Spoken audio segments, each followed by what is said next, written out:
Good. Let me just make sure we're recording. And, oopsie, great. Okay, perfect. Okay, welcome everybody.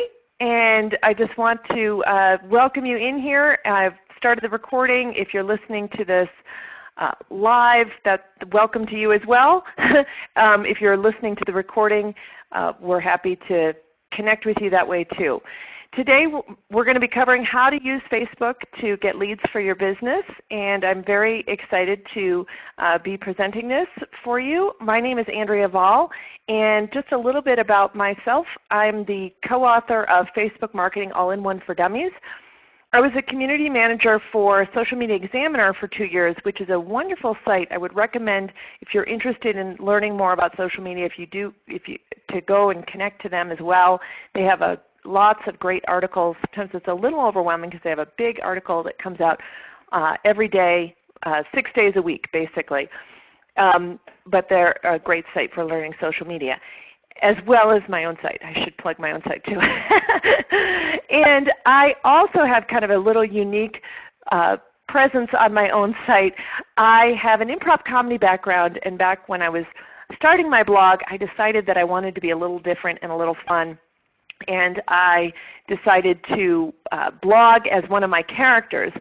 So I brought in Grandma Mary, who I thought would be a little bit maybe fun to learn from. She's a little bit cranky, and she breaks things down and does tutorials and just has some fun. Her motto is learning social media is way more fun with Grandma Mary. And her motto is also, if Grandma Mary can do it, then you can do it too. So we just like to have some fun there, and hopefully make learning all this social stuff a little bit less intimidating when you're kind of having fun while doing it. So just want to talk a little bit about social media ROI, because I think that's what we're really talking about here, the elephant in the room, so to speak. And it's really difficult to get your hands around this. You are now muted. Because sometimes social media is not actually, can you still hear me? Just let me just look in the chat. I think I may have. Okay, great. I think I am still live, right? So social media ROI is basically really measuring how valuable social media is to your business, and really understanding how you're actually growing your business, because social media can take a lot of time. And so we need to be able to measure it. And I'm going to give you some tools and tricks on how you can measure that in this presentation, because I want to make sure that you feel like you're getting the value out of social media. But the hard thing is it can't always be measured. You know, it's the value of being able to say hello to your customers. How do you put a price tag on that?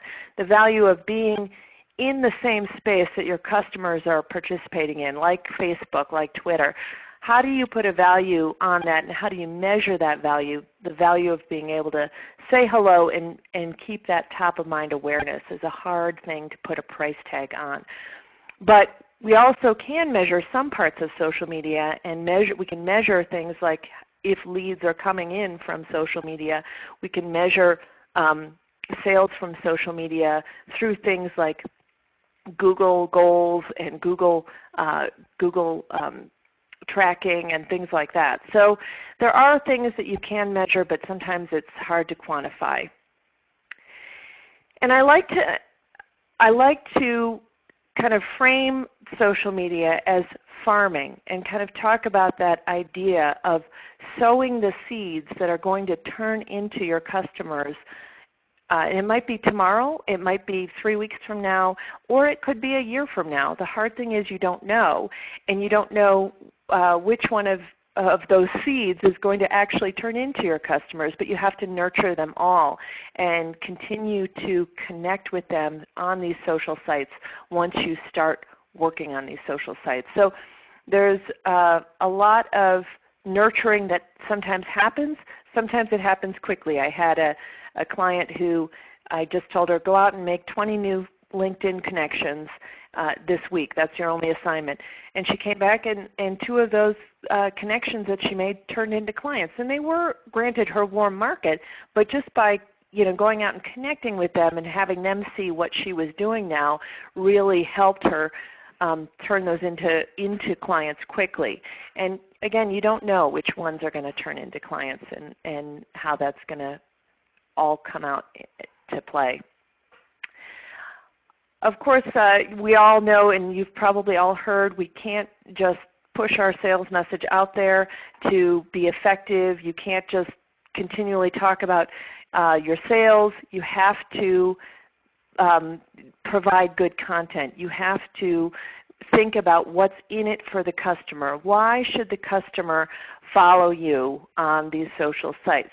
No one wants to tune into a radio station that is playing advertisements the whole time. You turn into the radio stations, you listen to the music or whatever programming they have on there, and you accept that there's going to be a certain percentage of advertising in those radio stations. So you have to think about that good content that you're going to put in there that is the reason people will tune into you. So always be thinking about that when you're setting up these social sites and how you're going to, where you're going to get that content from. And again, social media is so much more effective when we're talking with people. And that includes participating on other people's pages, connecting. If we're connecting on Facebook or Twitter, you have to reach out and talk to people rather than posting your own messages and kind of going away. So there has to be a conversation for this to work well, and you're building up the trust and the relationship through social media here. So let's get into some of the content here that we're going to talk about with getting leads from Facebook. The first important part of your social media strategy is to set certain goals. And a lot of times people feel like, Facebook isn't working for me, or Twitter isn't working for me, or any social site that's not working for you. And it's important to realize, well, why isn't that working? Did you not hit the goal that you had reached? And how did you measure that goal? And how did you, what kind of boundaries did you put on that goal so that you knew you were successful? So, things like I want 100 new likes in 1 month could be a very good goal to have. I know that a lot of times people talk about gathering likes or gathering followers isn't always the best goal to have, but it does relate a little bit to exposure and attention and getting people connected into you. So it still is an okay goal to have. But having something like I want 10,000 new followers in a month, that might be a little bit unattainable, because depending on your budget, you could attain that for sure if you had the right budget for that or had the right marketing strategy for that. So you want to make sure that you feel successful and you're setting the appropriate goals that are going to get you closer to where you want to go. So like I said, overall growth in Facebook and any social site is still good. It equates to awareness. Traffic is another great goal to have. So if you don't have measurements in place to measure what kind of traffic you're getting to your sites, your website from Facebook or Twitter, then I would highly recommend you do that. Google Analytics is free to use and not too hard to install if you haven't installed that already. If people have, I'd love to hear in the chat if anyone wants to put that in the chat. If you do have some sort of social sites installed in some way, traffic measurements installed in some way, I'd love to see that. So feel free to put that into the chat. But Google Analytics is a great site, and they have some really cool new stats available now that you can look at and really monitor your traffic from the social sites. It's very cool. You can also, if your site is based on WordPress, you can also use something like Jetpack Stats.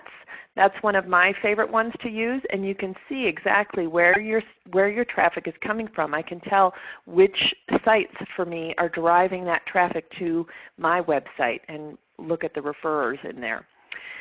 My favorite goal that I think makes the most sense with Facebook is getting new subscribers to your newsletter list or your email opt-in. And I think email is still and I'm going to talk about this in just a minute, but email is still one of the best ways to use Facebook because you want to drive your traffic from Facebook into your email opt-in, and then the email is what's going to do your selling for you. So I think trying to get more subscribers from Facebook is the best way to go. Sales can be a little bit more challenging. It can be done, and it definitely works. To track sales from Facebook, you can do things like have a special coupon code that only is available on Facebook. So then when someone uses that coupon code, how they got to you. You can also have a Google goal set up in Google Analytics, and if your sales are on your website, then you can kind of track that sales process and know when someone comes into your website from Facebook and ends up in the purchasing section. So that can be tracked as well. So here's the big secret, and this is what I think is extremely underused these days, is email is not dead. Email and social media together really reinforce your sales message. And when you're using social media to drive people to a little freebie or something special that people can get, or maybe it's even just a coupon code that they have to enter their email to get, then you are growing your email list, and now you can connect with these potential customers on email and, again, continue to provide them good tips through email, but then use your email to do most of your heavy selling for you. That is what is working nowadays on social media, and that's what I really recommend. So how do you get that email opt-in? People are not super excited about signing up for a newsletter unless they know that it's going to be really good. So sign up for my newsletter. Call to action is not always the best. If you have some testimonials about how awesome your newsletter is, then you might get a few more signups. But usually you have to entice some people with something a little bit better. Having a free giveaway, having some sort of coupon, maybe it's a contest where you're giving away something special. And if you can give something away related to your business, that's even better. A webinar like the one we're doing today here, if you have information that you can give about your business through a webinar, that could be another way that you connect with people. And the big thing is, we all know that Facebook changes its algorithm, and it's harder to get seen in the Facebook newsfeed for pages these days.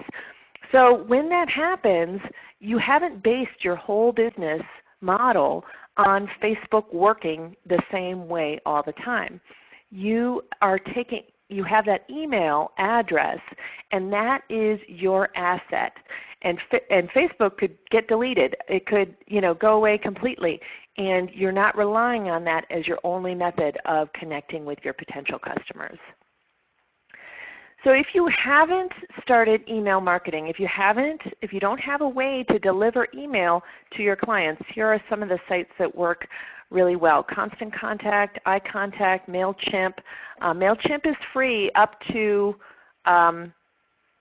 2,000 subscribers, I believe. Is it 2,000 or 5,000? I think it's 2,000. So that can be a really good way to enter into the email marketing arena without having to pay a monthly fee. All these others, Constant Contact, iContact, Aweber, Infusionsoft is another one. That's a little bit pricier for the monthly fee. But if you're just getting started, MailChimp can be a good way to kind of bridge that gap and get started with email marketing without paying a monthly fee. So here's the Facebook leads process that we're going to go through. First, we're going to talk about growing your Facebook page. Then we're going to talk about how you get those email addresses, how you convert your fans into subscribers. And then we're going to talk about building super fans and then getting the sales. And here's a kind of visual process of what that looks like. And we'll kind of come back to that during the this visual so you know where we are in the process. So let's talk about growing your fans. So here are some of my top tips for growing your Facebook page if you're just getting started. I really highly recommend you use your warm market to get started and invite your friends. And I know that some people don't want to do that. They're like, oh, my friends aren't interested in my business. But you know, they are in a position to recommend you to others. Maybe your friends or your aunt in Ohio is never going to use your business, but she hopefully is one of your biggest fans and will recommend you when she hears that someone needs your services. So I do recommend inviting your friends. I know that's always not for everybody. You have to, if you do want to invite your friends kind of through the Facebook interface, you have to be logged in as your personal profile while you're on your Facebook page, and you go to the Build Audience section, and then you can see the Invite Friends option there. It isn't there when you're logged in as your Facebook page. Oh, are we not seeing the, I just saw in the chat that we're not seeing the,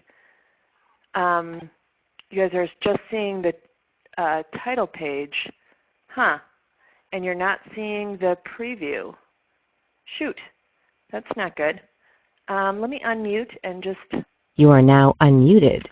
So, yeah, Valerie, you said we're not seeing the title page. Shoot. Okay, let me just try sharing a different way. I'm going to share my entire screen.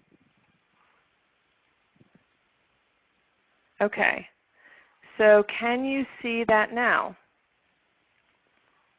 It's up.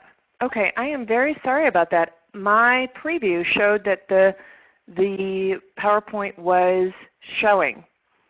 Sorry about that. So, oops, let me go back here. Okay, so I'll just show you really quickly the Grow Fans here, the site, the thing we're going to go through here, and then we will. You are now muted. Get going. So here's the example that I was talking about before. The Invite Friends is only visible when you're logged in as your personal profile, and you can do it this way. The other way to do it is to just email your customers out and say, hey, I'm on Facebook now. My business is on Facebook. Come connect with us. Here's why. And give them reasons. Give them things you're going to share. I'm going to share tips about my business. I'm going to share good information about this niche, and we're going to be able to talk and have some fun. So give them some reasons why they should like you. Some other ways you can grow your Facebook page is if you're a member of groups. Now, this can be a little bit challenging because sometimes groups don't want you to kind of promote your business within them. It just depends. I'm a member of some business groups, things like chambers, things like other business builders that are supportive of each other's businesses, and I would make sure you promote it within there. And I'm getting some questions in the chat about the PowerPoint, and definitely you will have access to this PowerPoint at the end. I'll have the replay up and the PowerPoint. Sorry about that, everyone. So the other way to grow your Facebook page is running an ad. An ad can be very effective to run, and you can usually get new fans somewhere between, it depends on your niche. Sometimes I've gotten new fans at a rate of as low as 25 cents a fan, for the U.S. market, and sometimes it's a little bit more expensive depending on your niche, like I said, and if you're local, things like that can affect it. Sometimes it's as much as $1 to $1.50 a fan. So that can be a little bit expensive, but if you have a real funnel on getting the people from your fan page to your email list and then making sure that you're nurturing those leads, it can be worth it. It can be marketing that's very effective to grow your business. So the other tip to grow your page, and this is what I was talking about as well before with talking with your customers, talking with people on social media, is you want to participate as your page. And what I really recommend with this is to sit down, do a little research as to some complementary pages that you can connect with that are not serving your same market but are not doing the same type of business as you. So for example, it could be a local ice cream shop connects with a local pizza parlor because the pizza parlor doesn't serve ice cream. Sometimes people like to go out for ice cream after dinner, and they're going to really work at connecting with them, posting on their page to have that visibility as their business with that pizza parlor's audience. It could, for me, it's what I like to use as an example is I do social media, but I don't do search engine optimization. And a lot of search engine optimization people don't do social media training as much. So I connect with some of those types of businesses and participate as my page on their businesses as well to kind of get that higher visibility. And you want to be able to, what you want to do is you first go out and like that page as your page, and then you're able to comment on posts as your page. And I'm going to show you how this works. And it doesn't have to take long. It can be as little as 5 to 10 minutes a week, and you just do this once or twice a week for 5 minutes, and just go quick make some comments on there. This works especially well, I think, for local businesses. So if your business is local, I think it can really benefit you.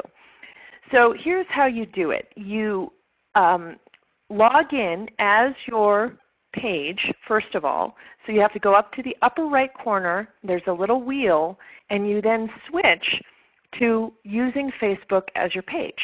Now you are using using Facebook as your business. You are acting as your business on Facebook.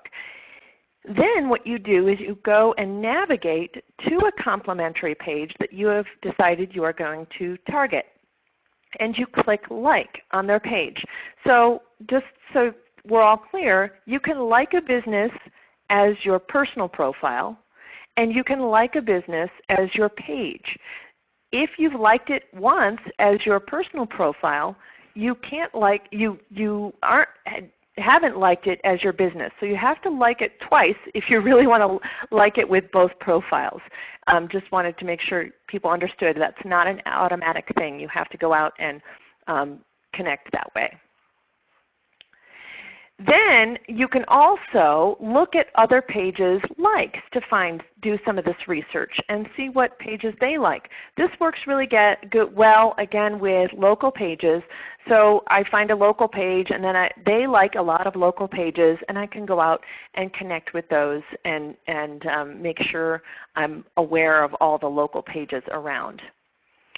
Now what you do is you have a page home feed, and this home feed is a place where you're going to do your commenting. So you can see in the upper right hand corner I'm logged in as my page. I can click like on the posts, I can comment on the posts, and get a little bit more visibility with those audiences.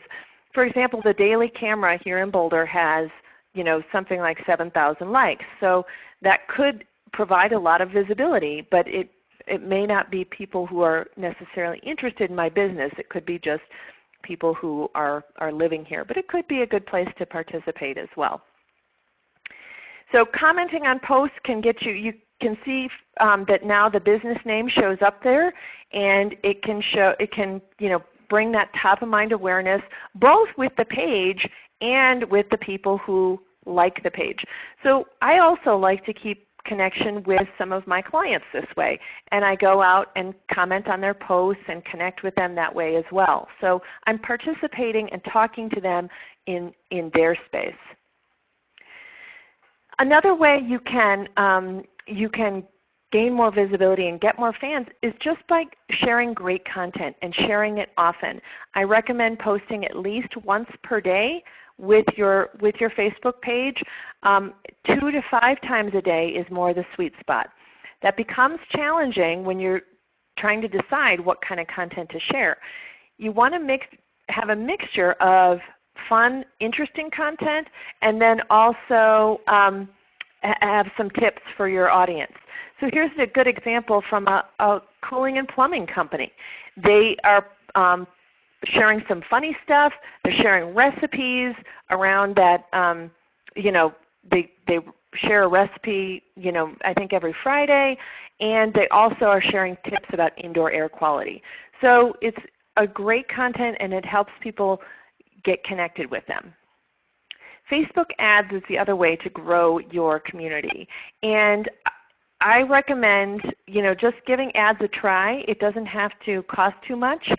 I do recommend going into the back ads manager to run your ads rather than doing like the boost posts that they've got in there, because you can add more targeting. And the boost post now does have more targeting, but you can just do a little bit more with the Facebook ads manager area. And so again, just take a look at that and consider running some Facebook ads to see how well they convert for you. And I have highlighted the sponsored stories. Sponsored stories can be a very cheap source of likes for you, because they have one of your current fans kind of endorsing your page.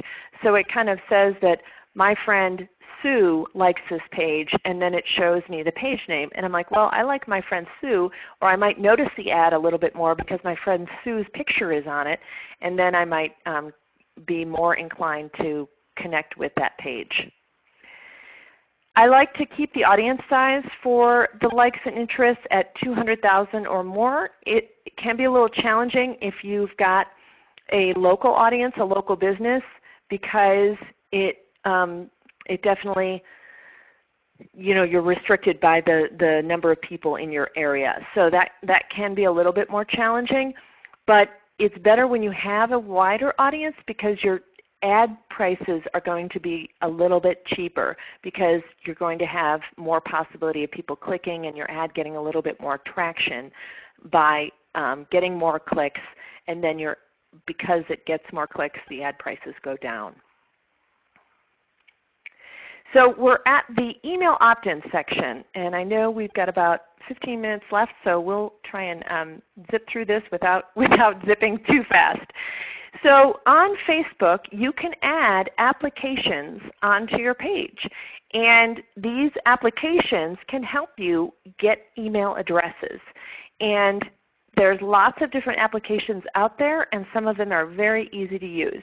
So you'll see on my Grandma Mary page, I have a free social media success report there. And that tab has been created with an application called Tab Foundry. And it's a very easy application, and the other thing I love about this application is it's free for I think it's one page with 2 tabs. And it's drag and drop and easy to use, and what this is a background image that I had created specifically for this, but you can also just create background color. You could put pictures in wherever you want them and drag and drop them around, and then you enter the email opt-in form that you get from your email provider, such as iContact or Aweber or something like that. And then people are able to get your freebie, enter their email address, and now you've got them on your email list. And you can design the whole thing in Tab Foundry, and then when you're ready, it'll publish right to your Facebook page. It's very easy to use. And I have a blog about that. I'll put that in the show notes or in the notes for this webinar. So again, you're going to get the slides for this, so don't worry about copying all these down.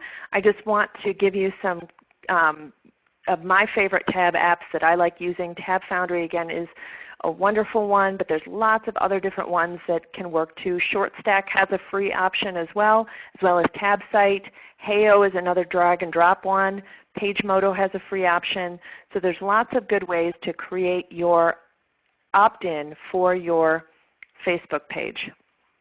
Here's what Shortstack looks like. It's a little bit more, I think personally, challenging, but they've got some really nice templates that you can use to make it easier.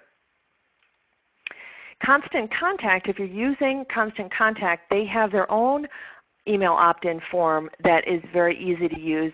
It's not as customizable. All you can do is add a photo, but it definitely works. It does the job. MailChimp has their own opt-in as well if you want, but again, their design is a little bit more limited. The other thing you want to think about doing is just driving people to a special site on your website or a special page on your website that tells people how to get their freebie. So I have a page on my website called AndreaVall.com/free report, and you can just link to that and say, hey, go get my free report, and just put that in a post on your Facebook page to get those email opt-ins. So just consider doing that, driving people to your website to get that freebie.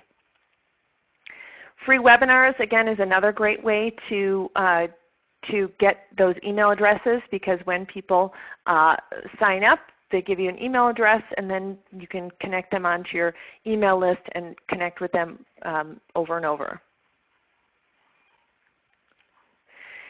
Some webinar solutions that I like: GoToMeeting, WebEx, Meeting Burner, which is what we're using today, is very affordable. GatherPlace is another one. So there's lots of good affordable options. Most of them have a monthly fee, so it would be a good idea if you're going to consider webinars to consider doing them once a month.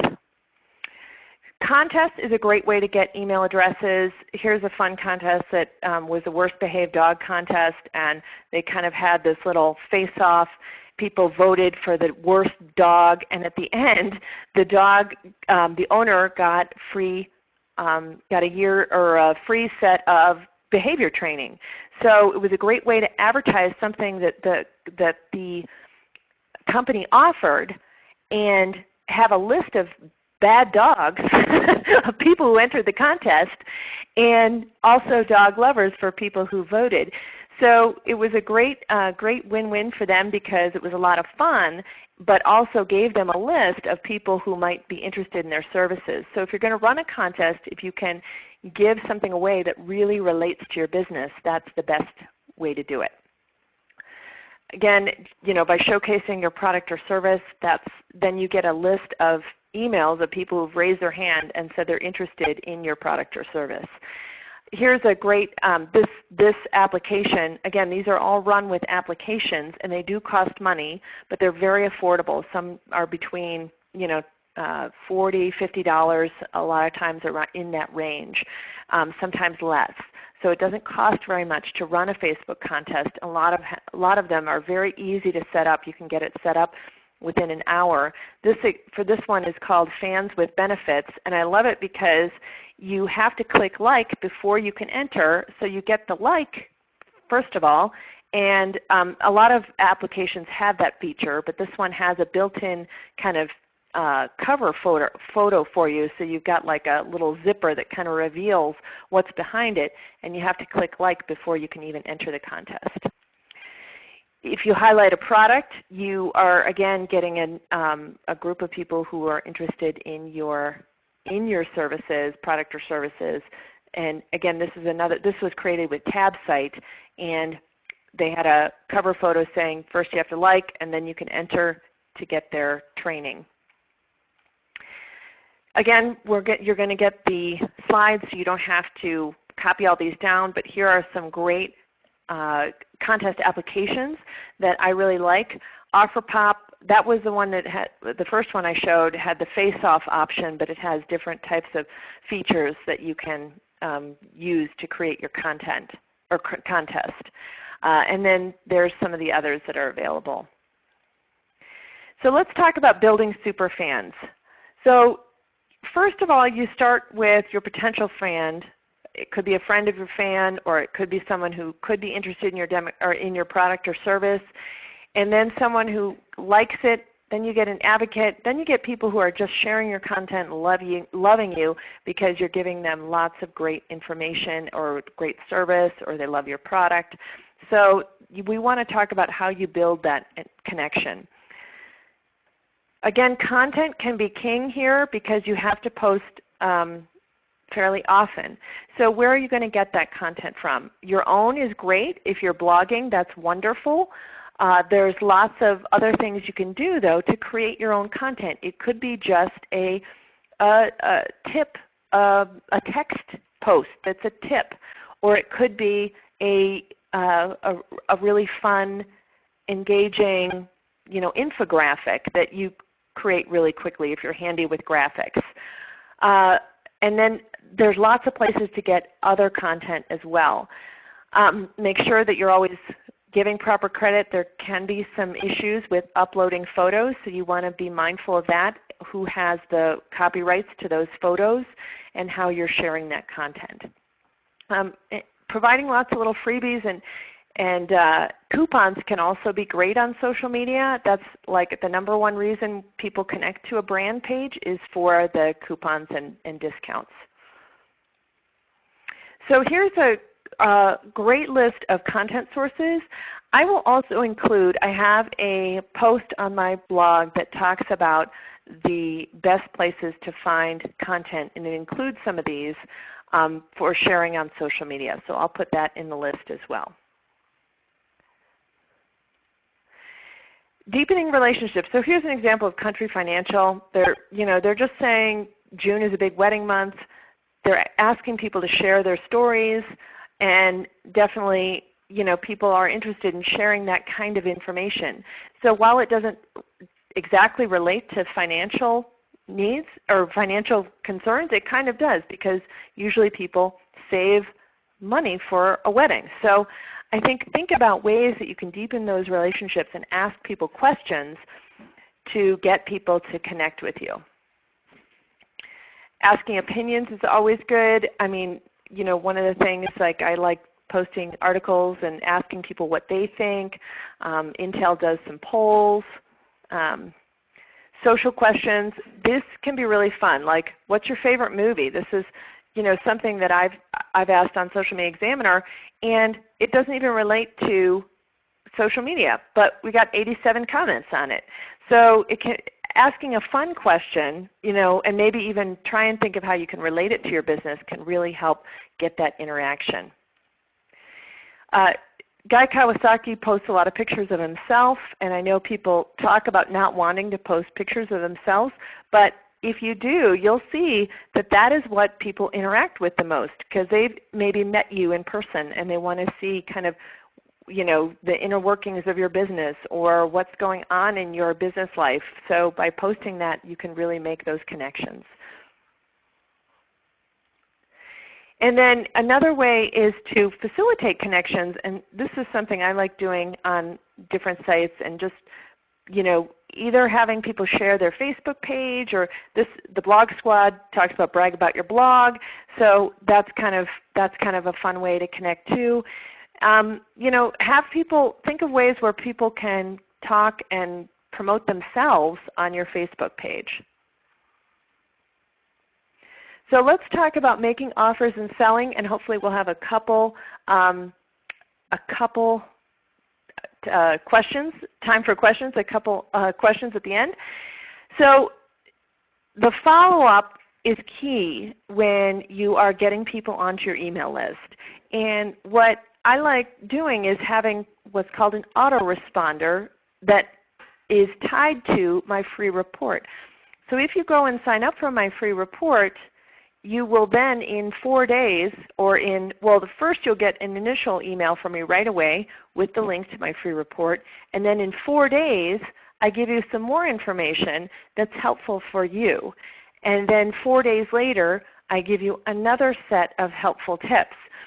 So it's really then helping start that relationship with having you be a giver of information and a giver of good things, so that that person then doesn't get your first message from you as a sales message that might come through when you're just sending out an email blast to people.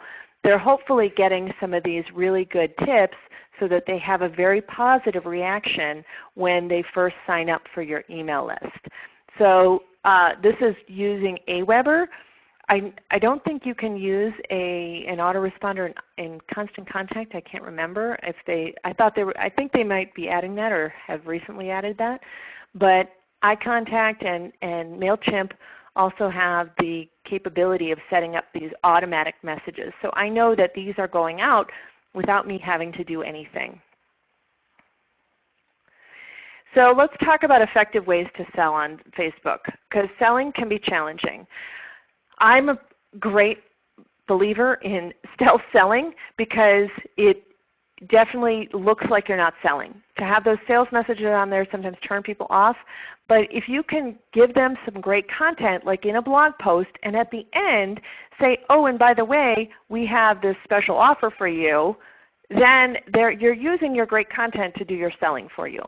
Contests are also another way to kind of have some fun, create some buzz, and sell your product kind of through the fact that people have a pent-up demand for it.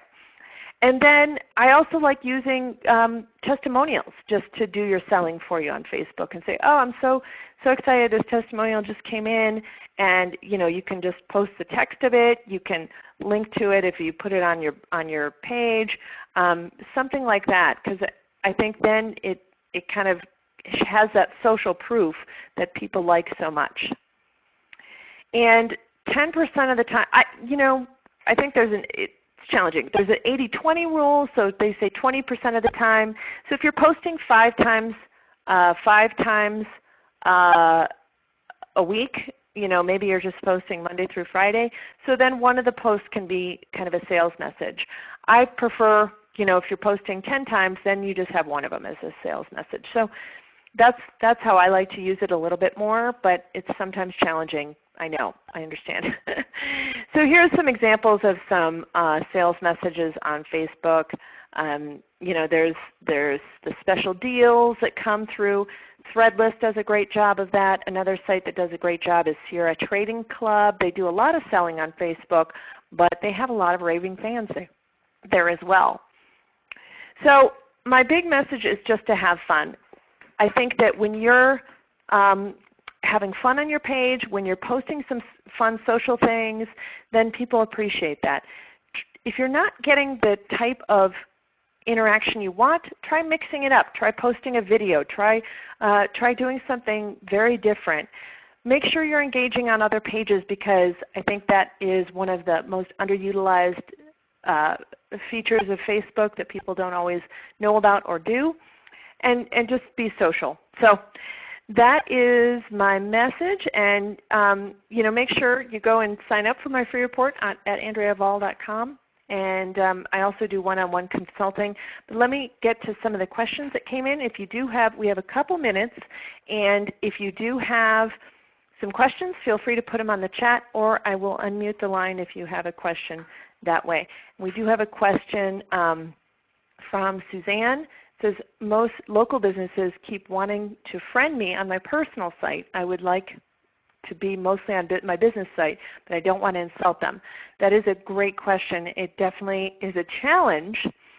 And I have kind of I'm going to tell you what I think, and then I'm going to tell you, how to keep it closer to what you want to do. I really think that people should connect on their personal page as well.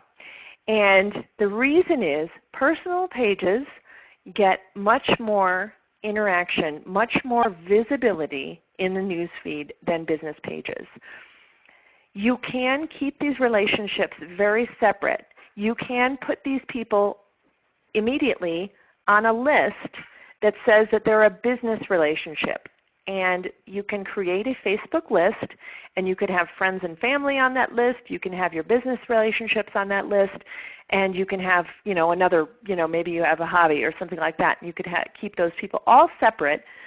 And then you can control how you post on Facebook, on your personal profile. You could post your latest business information and select that list of business people that you've created to post that business information to, that business post. You could post a very personal picture of your kids or grandkids or your family or whatever it might be, and you don't want your business relationships to see that personal picture.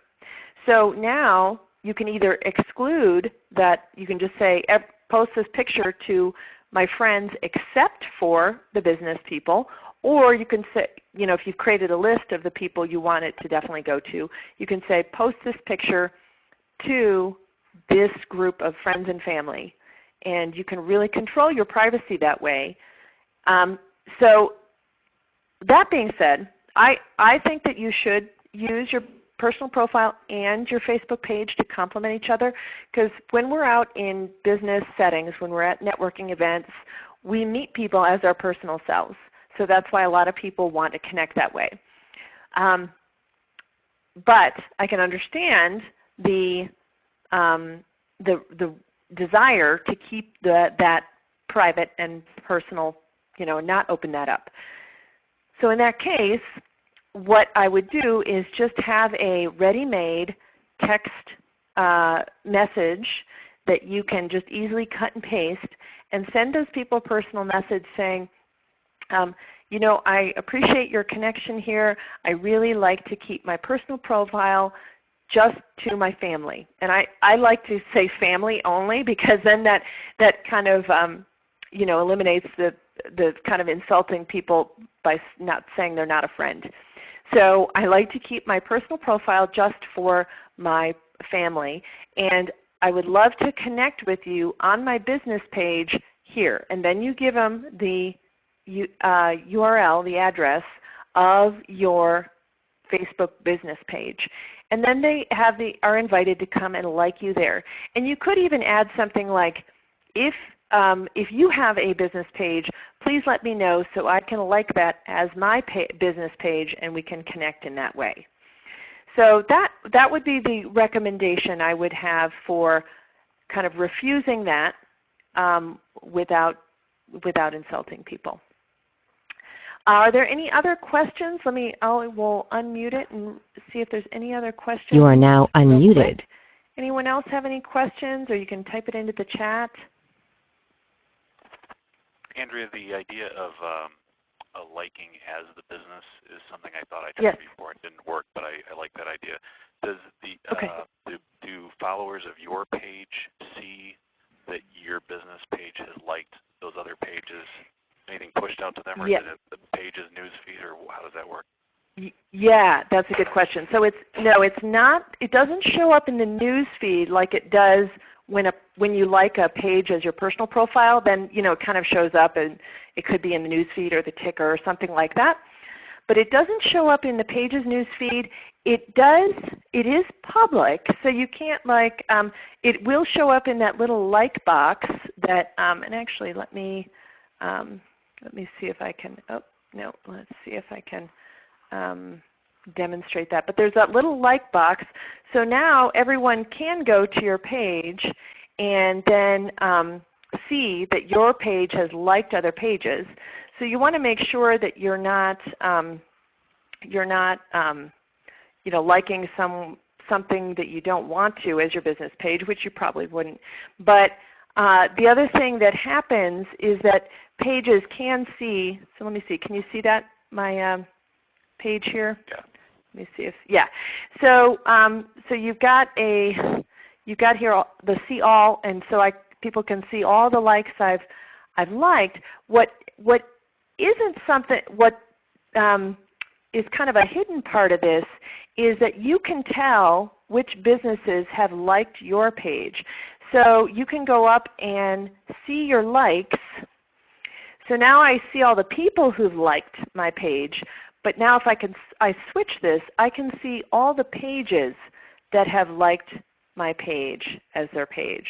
So I can go through and say, oh, look at all these pages that have liked my page as their page, and maybe I want to connect with them and like them back, or or just kind of keep tabs on that. So you just toggle this. And I also want to kind of mention this, is that if you have your page set up as a business-only page, it's not connected to your personal profile, then you will not have this option to like other pages as your page. So some people have set up their page as kind of a standalone where it's not connected to their personal profile. And I understand the reason for wanting to do that, but I always like to tell people it's very separate. No one can tell that you're the admin of that page. They're not connected at all. So if you've done that, I highly recommend you go and make your personal profile an admin to your page so that you could then have this option. So you'll know that you have a business-only page if you don't have this search bar at the top, and you can't go and search for other pages. If you navigate to another page, you can't like it as your page. So you'll know that you have that business-only option if that's the case, and you should go and make your personal profile an admin of your page to correct that. And again, they're very separate, so just wanted to kind of mention that. That helps? It does, thank you. Good, okay. So let me just look and see. I think we're about out of time, and now I've lost the, let me go back to the meeting burner section. I don't think we had any other questions coming in, so great. Well, thank you everyone. I've appreciated connecting with you here, and thank you to the ELA Library. Thank you, Valerie, for having me. And I will send out the recording as soon as it's available and send out those couple of links on that post as well. So thanks everyone.